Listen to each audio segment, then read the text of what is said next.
তোমরাও যদি শহরের কোলাহল থেকে একটু দূরে গিয়ে নিজেদের জন্য একটু মানসিক শান্তি আর একটু পজিটিভিটি চাও, তাহলে কিন্তু অবশ্যই একবার ঘুরে যেতে পারো এই নিমাই তীর্থের গৌড়ীয় মঠে। হ্যাঁ বন্ধুরা, আমি আছি এখন নিমাই তীর্থ গৌড়ীয় মঠে।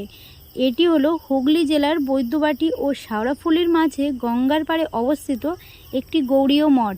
এটা শুধু একটা মঠ নয়, এটা ছিল একটা শান্তির জায়গা। কিন্তু আমি খুব কম সময়ের জন্য এই জায়গাটা অনুভব করেছি। আর দেখো, এখানে শ্রী শ্রী রাধা মাধবের এই অপূর্ব বিগ্রহ দেখে যেন চোখ জুড়িয়ে যায়।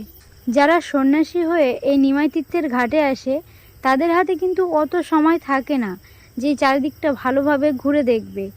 কিন্তু শত ব্যস্ততার মাঝেও এই মঠের চূড়াটা যেন আমার চোখ আকর্ষণ করেছিল। তাই আমি আর থাকতে না পেরে সোজা চলে এসেছিলাম এই মঠের মধ্যে। আর এই জায়গাটা তোমাদের কেমন লেগেছে অবশ্যই কিন্তু কমেন্টে জানিও।